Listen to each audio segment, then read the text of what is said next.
fish report. Hanging at the fish report. Hanging at the fish report. Hanging at the fish report. For your latest news in high school sports, tune in to the fish report. Don't need no bed, don't need no pull when you tune in to the fish report. Hanging at the fish report. Hanging at the fish report. You got Craig and TK and Head that D tuned in at the fish report. Coming to you live from Studio F in Russia, Ohio. It's the Fish Report Live Show with your hosts, Craig Fissinger and Ken Francis.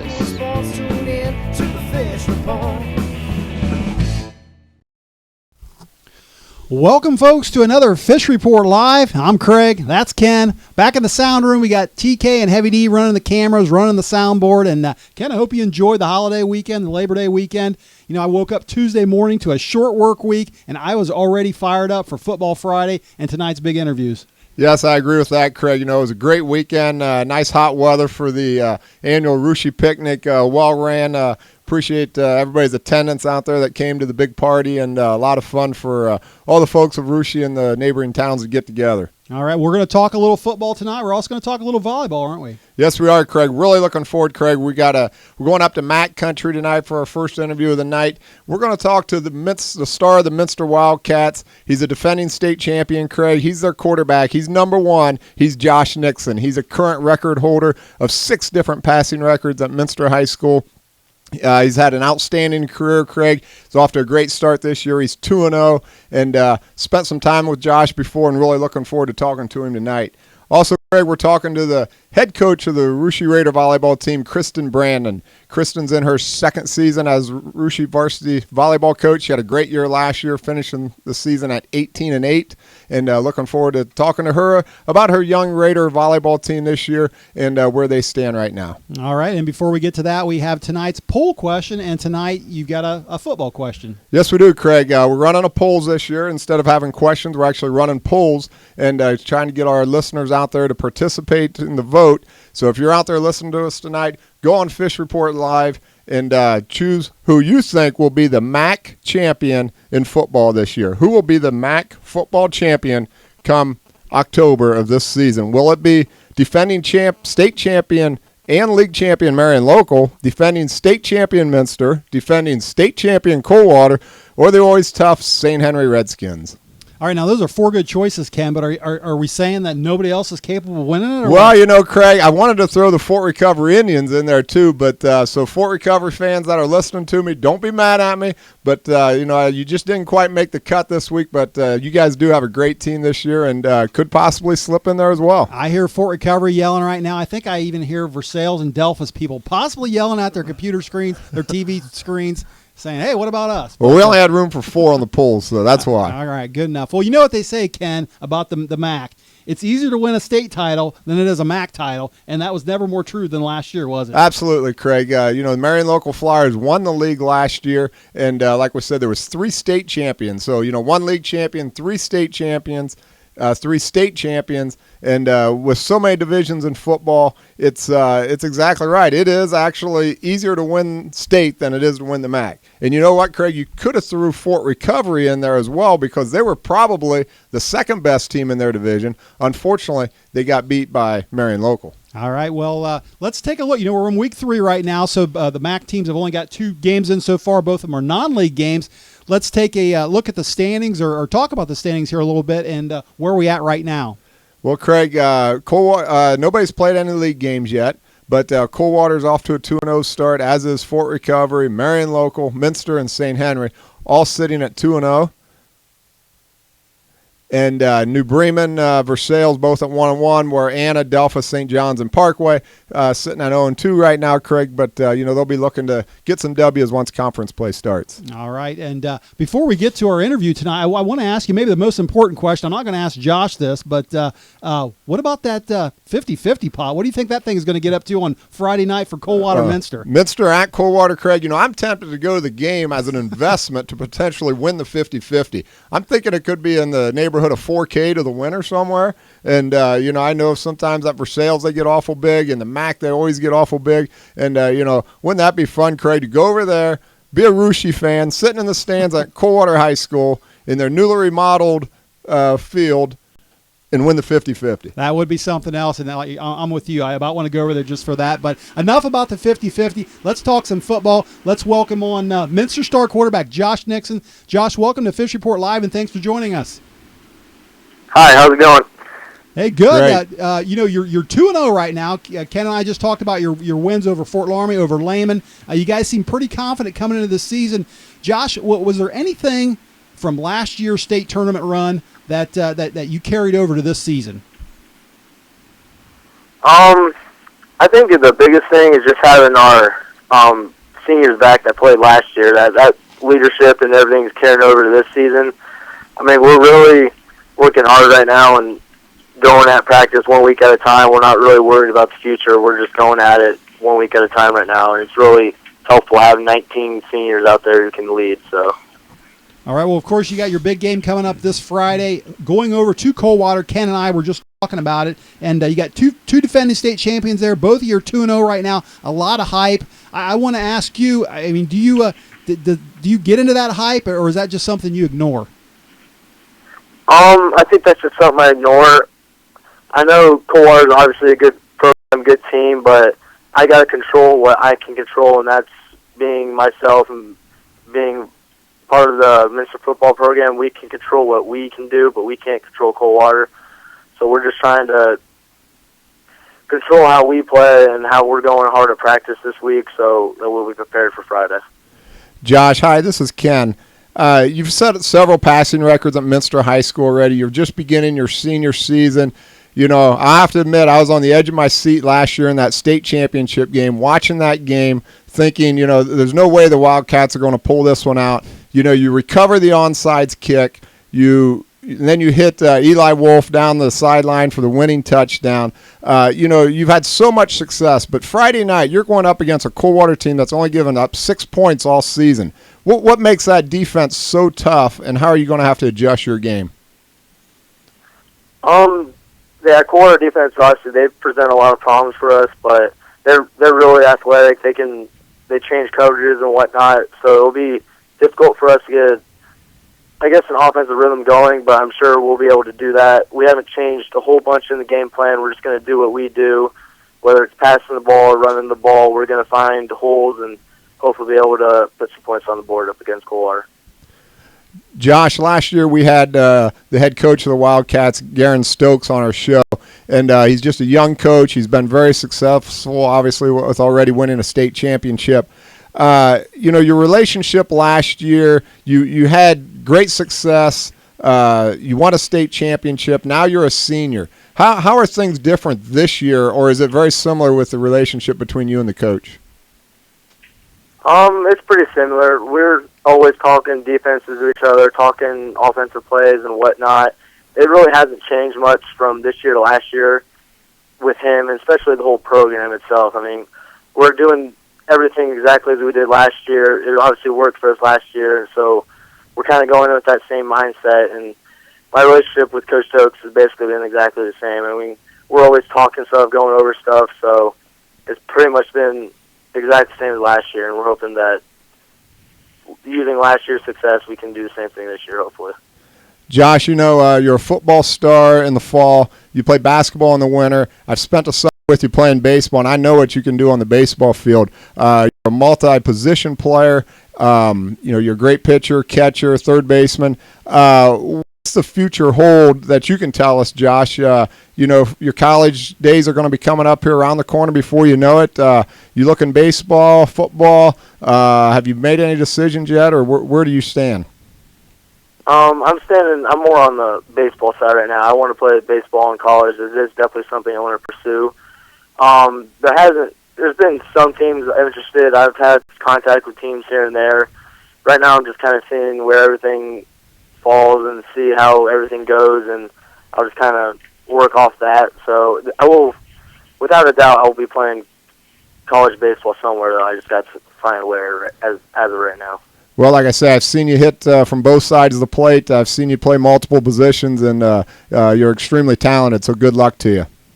All right, Josh, hey, one more question. We'll let you go. Now, we've been showing pictures of you on our monitor during this interview, and we've got one more picture we want to show our viewers. And, guys, if you want to bring that up right now, this is a senior picture that you took with a local photographer around here, Chelsea Hoying, over at Mama's Gonna Snap Photography. You're tearing your shirt open in this picture, showing a Superman T-shirt underneath. And Chelsea told me to ask you what this is all about. So I got to find out, what's the story on this? Well, actually, it was actually the beginning of last season. My parents got me just a plain Superman shirt, Under Armour Superman shirt for my birthday. And I just thought, what am I going to do with this? And I ended up wearing it under my football jersey every single game. So since last year alarmed me, I've been wearing a Superman shirt underneath my football jersey every single game. I haven't gone a game without it since then. So my mom thought it'd be a cool idea to take that senior picture. I thought it was kind of stupid, but my mom obviously had the overruling there. But so that's how that came about, though. Mm-hmm. Well, that's a good story and good stuff there. It's been good luck to you, so if I was you, I'd keep wearing it. Hey, Josh, listen. Thank you. Yeah. Good luck this Friday night over at Coldwater. Good luck the rest of the season, and thanks for joining us tonight on Fish Report Live. No problem. Thanks for having me. Thanks, Josh. All right, that was Minster star quarterback Josh Nixon. And speaking of the Man of Steel, Ken, I actually saw Superman. We mentioned the Russia picnic at the top of the show. He was in Russia this past weekend. I want to go back to Heavy D back there, and I'm not sure where he changed clothes because I don't recall any phone booths in Russia. But Heavy D, what was up with Superman? I think we even got a picture of him this weekend. Yeah, I'm kind of with Josh, and I wish I would have asked my mom first if I should have wore this outfit, and I'm pretty sure she would have told me that was kind of stupid. And I don't remember the last time I've ever seen Superman in flip-flops. But, he showed up. He was a good sport about it. He got dunked about 20 times, and, that's what you got. Well, Heavy D, Superman, whatever we want to call you back there, once again, you raise the bar when it comes to doing things for lots of fun in Russia there, and we appreciate for a good cause too. For a good cause too, yeah. Appreciate you sitting in that dunk tank. Yeah, I think that picture will be around for years to come. I believe it might be. And TK, you were actually manning the dunk tank. I know it was a celebrity dunk tank. What kind of celebrities did you have there at the Russia homecoming dunk tank? Well, we might have had a fish in the dunk tank. If we can show that photograph, I think we have one up there, and there he is. He's already up there primed. So we had that. We had a lot of coaches, as well as other local celebrities, but some of our coaches and mayor, golf coach Terry Doherty was kind enough to be in there. A couple of other coaches, Adam York, Kyle Schaefer, who've been elementary school coaches and helped out a little bit with the high school, and Russia's newest coach, I believe he's his newest coach, is Spencer Cadonier for the boys varsity coach. Was gracious enough to open things up Sunday, and he got put in the water a lot. I know also a big hit for the avid baseball throwers was Russia Superintendent Steve Rose. Yes. I think he probably made the most money out of everybody. Thanks, Mr. Rose. That's what you get when you're a superintendent, and that's what you get when you're a coach. You get some participation, and I guess if you're in Russia, that's what you got to call. That's celebrities for you, huh? Local coaches and such. Well, it worked out, and like you said, it was all for a good cause, and it raised some good money. Yep. All right, well, listen, that's going to do it for the first half of our show. We're going to take a short break, but stay right there because when we come back, we're going to talk some volleyball, including that interview with Russia coach Kristin Brandon. We'll be right back.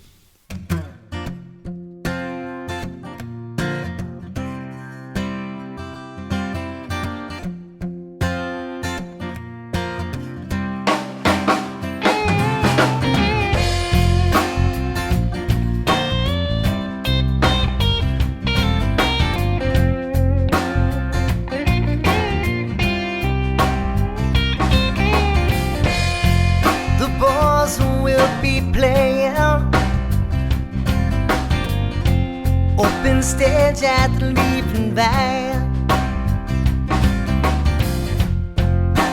Music starts at 8 o'clock. You can find us here every Wednesday night. see cats every week, but I can't tell you all their names. A teacher cat and a junkie, all waiting for time to play. Everybody here's got something that we're trying to leave behind.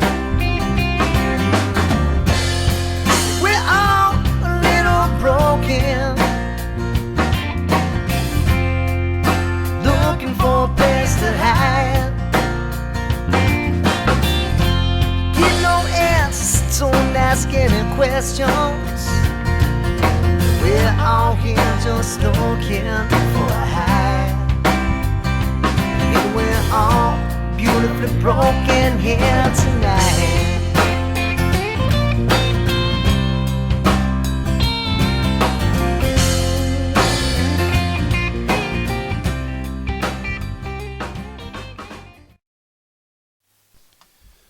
All right, welcome back to the second half of Fish Report Live. Ken, before the break, we were talking about football, kind of hyping up the teams and the talent around here. And we're going to talk a little volleyball now. And as far as hyping teams and talent goes, there's been some pretty good volleyball teams around the area here over the years, hasn't there? Very good volleyball, Craig. You know, last year you had Fort Laramie as a state champion. Marion Locals obviously won their share of state championships. The Versailles Tigers have won their share. Anna Rockets. Lehman Cavaliers are always very successful. So, yeah, tons of good talent. Not to mention probably the front runner this year to win the state championships got to be the Jackson Center Tigers. You know, they're just a great team this year and, of course, part of the Shelby County League. So, yes, absolutely great talent when it comes to volleyball, and there's never an easy night out on the court. All right, well, speaking of that Shelby County League, let's take a look at the Shelby County League standings, Ken, and see where we're at in this early part of the season. Well, right now, Craig, you got Fort Laramie and Jackson Center and Anna, the three heavyweights of the Shelby County League, no doubt, sitting undefeated. Jackson Center is actually undefeated overall at 6-0. I believe they're ranked number 1 in the state, Craig. If they're not, they should be. Fort Laramie, the defending state champion, they're right up near the top there, and or they are at the top. And then you got Fairlawn, Houston, Russia, and Botkins. You know, they're battling it out there for that 4th spot. Craig will be interested to see what shakes out as they finish the first round of play here in the next couple weeks. All right, well, like I said, we're awful early, and of course, one of our favorite teams is the Russia Raiders, and one of our favorite coaches is head coach Kristin Brandon. We're happy to have her live on the phone right now. Coach, welcome to Fish Report Live, and thanks for joining us. Hi, thanks for having me. All right, well, listen, I like to divide my sports seasons into 3 parts. Now, listen to me here. Hear me out. But, you know, you got the preseason, which to me doesn't really count because those aren't real games. But you got the first half of the regular season, which I think you're trying to figure out who your talent is. You got the second half of the regular season where I think you're hoping that talent all comes together. And then you got the postseason, which, of course, you hope you're playing your best then. But I'm not a coach, so what do I know? So I want to ask you, well, how do you look at the season? How do you divide it up anyway, close to that? You know, I agree with how you break it up. It's nice to kind of have those 3 sections to kind of determine your progress and how you're coming along, and like you said, how to place the girls. I too do the same thing. However, this year is kind of different compared to last year. I guess we graduated 5 great seniors, and so this year is definitely a learning year. Christina Garkey is definitely stepping up as one of our main hitters, along with Rachel Hewing, and then we have some young girls setting. Our back row's solid again. So, you know, I guess this first part of the season has been a lot of learning. So the second half, I'm really hoping to see, you know, the girls gel together, the younger girls step up and kind of find their way. And then in the last part of the season, hopefully we're, like you said, playing our best and competing with the best of them in our county. All right. Well, you know, Ken and I were just talking about how competitive it is in this area. And you know, if you're a fan, I guess that's great because you get to see some of the best volleyball teams in the state. But if you're a coach, you got to play those teams every night. And you know, you just went on a streak here where you played 3 teams that all have state championship banners in their gym with Fort Laramie and Versailles and Anna. And, you know, what after getting beat by those 3 teams, how do you look at that? I mean, what do you take from those games? You know, you're absolutely right. We do have awesome volleyball in this area, and I have had 4 years of experience personally playing against the Annas, Laramies, and Versailles of our area. and they're tough. You expect a good game every single time. Unfortunately, these three teams, they got the best of us this year. I think that our girls we come off of our first three games are historically not the best competition for us to prepare for the teams that have the same banners every single year. Warmy's always tough. They have some good hitters. They always have a very good program. Anna and Versailles also. We would have liked to play a little bit better against them. I think that our heads were spinning, but like I said, we're kind of young this year, and I think that we're going to find our way just fine. We're looking forward to meeting up with Anna again and Lormy. Definitely would like to have another go at Versailles, but hey, there's always next year, I guess. Coach, hi, this is Ken. You've got Houston coming up Thursday night. After that, you go 2 tough road games at New Bremen, at Jackson Center. Like Craig said before, you're coming off a really tough stretch. So how important is this game Thursday night against Houston to play very well and show some improvement from your previous games? Yeah, tomorrow night's going to be a really tough game for us. We actually saw Houston in some preseason, and they're tough. They have a really good coach. They have a really, really good program going, but this game is, it's pivotal for us. We need to make sure that we capitalize on their weaknesses and capitalize on our strengths additionally. Like you said, we have 2 big games coming up following this Houston game, so I think it's going to be a momentum builder for us. We need to utilize this as a momentum spark and go with it.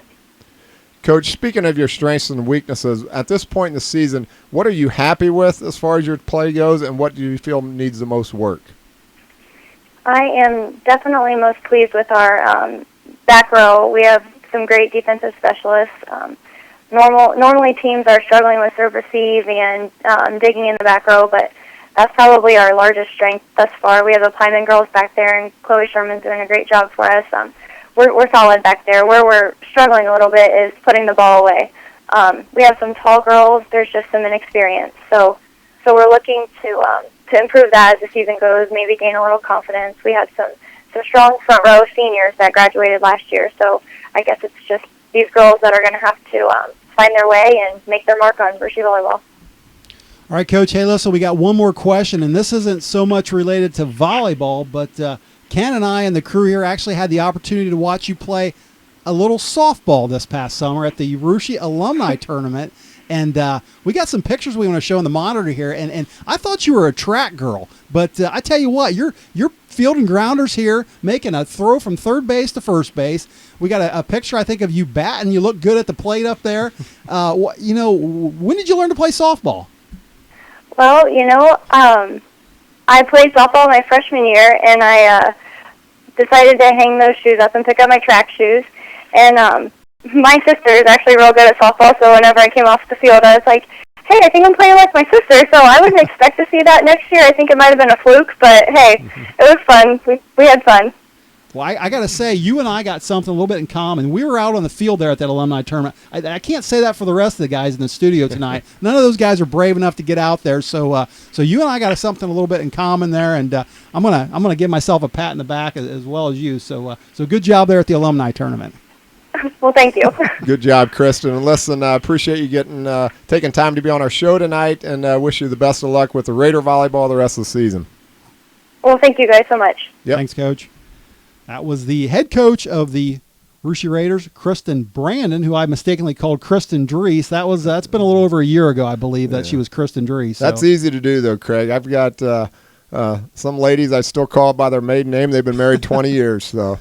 And now, what is with that? Yeah, I was on the field. I actually got out there. I'm not even from Russia originally. I was playing there, and I didn't see you on the field, although I did see you umpiring. I did some umpiring, and you did well out there. I think that might have been the celebrity softball game you were playing, wasn't it? I don't know, but I actually got drug out there. To be real honest with you, I didn't want to play. They told me, get your spikes because we need you, so that's the only reason I got out there. Oh, well, you did well. All right, well, listen, we got a few minutes left. Do want to cover a couple other sports. Do want to go back to the sound room again, and I want to talk to TK because I know there's a fairly good-sized cross-country meet coming up this Saturday, isn't there, TK? Yes, there is. It's the annual Tiffin Carnival, a race or an event that everybody in cross-country, at least in this area of Ohio and Indiana, and I think even some Michigan folks may make it down every once in a while. It is the biggest meet in Ohio, probably close to the biggest in the country, so that makes it one of the biggest in the world, I would have to say. I think so. 25 races in all. There are some elementary races that end the day, so it starts at 8:30 in the morning and goes till almost 2 in the afternoon. So if you like cross country, that is the place to be. And Division III alone, and the girls are 47 teams last year, and the boys had 42 teams. That's Division III alone. So that tells you how big it is. It's just a massive event, a lot of fun to go to, just to watch it all go on, and plan to be there to watch our Raiders. Speaking of the Raiders, the boys and the girls are coming off a nice weekend last week at Covington. First time to run there at the second year of the Covington Eagles Invitational. Won both the boys and the girls. And now they're heading up to Tiffany, as I said. Going to face probably the best in the state. Teams like Maplewood on the boys' side, ranked in the top in the states. And, of course, Minster, ranked top in the girls in the state. They'll be there, as well as many others that we're used to hearing about. St. Thomas Aquinas, Garraway, and other names that go on and on. So a great event, a lot of teams, and a lot of really, really good runners. So it's a fun event to watch. Yeah, it is a fun event to go to. I've been going there many, many years, and I know it's a long drive, but you Russia cross-country supporters, make the trip up there, leave early in the morning, stop, get yourself a cup of coffee, and there's plenty of places to stop on the way home. That's for sure. And Heavy D, I need to get a golf update because we've got some boys and girls teams that have been playing pretty well. And what do we got going on in the world of golf right now? Yep, I had the chance to go to a Beechwood Country Club this past weekend and watch the teams play. That'll be the location for the sectional tournament coming up here in a couple weeks. But before that, we've got the Shelby County League Championship next week, or September 11th next week. And that's going to be deciding the county race. We've got probably a three-way tie right now between Russia, Anna, and Laramie. Big head-to-head matchup coming up. Actually, Russia and Laramie play on September 11th, and then the Shelby County League Championship is the following week. So it's wrapping up. The season's coming to a head here quickly in the Shelby County League race. We'll get right into the tournament, and we'll go from there. And then we have a girls team that, of course, they don't play a Shelby County Championship just because there's only 2 teams. So they'll play a couple other matches between then and sectionals. Right, and then like we said, we had Coach Borchers on our show last week. He'll be looking to take the Raiders into postseason play with a full head of steam with some momentum and hopefully do well at the sectional and advance to the district tournament. Hard to believe it. The SCAL championship or whatever is coming up already next week. That's we crazy. Just started school. Next Thursday, so yeah, we did. All right, well, before we wrap things up, one more thing to get to, and that is tonight's poll question. Ken, why don't you read the question again, and we'll have TK check the Fish Report telemetrics on an answer. Well, Craig, the poll question this week was, we were talking some MAC football. Like we mentioned in our show, it's a lot of times easier to win a state championship than it is to win a MAC championship. And last year proved that as well again. So, but in our viewers' eyes this year, who do you feel will be crowned the MAC football champion come the end of October? Will it be Marion Local, Minster, Coldwater, St. Henry, or those are the only 4 options? But like we said before, there's others out there that could win it as well. But of those 4, who do we got out there, TK? Well, Ken, checked it early, and Marion was the favorite early. But I think that might have been some Marion folks in there voting. Then we started the Minster interview with Josh, and Minster pulled ahead. 75% of the vote goes to Minster from our fans and viewers. But Minster will win the MAC this year. Well, we'll see what happens. Friday night's going to be a big test. That'll have big implications on those standings, Craig. But, great teams in that MAC. Like I said, more than just those 4. There's 6 or 7 really good football teams in there. And we'll see what happens. Yeah, it's going to be a lot of fun on Friday night. That's absolutely. For sure. All right, well, that's going to do it for our show. Do want to say special thanks to our guests tonight, Josh Nixon and Kristin Brandon, for coming on the show. Also want to say special thanks to a couple local photographers that provided pictures for tonight. Chelsea Hoyne at Mama's Gonna Snap Photography, and also Neil Stoner at Stoner Photo and Video over there in Minster. Thanks to everyone that helped us out with the show tonight. Ken and I and the crew will all be back again next week, same time, same place. Until then, have a great rest of the week, and good night, everyone. Hanging at the fish report.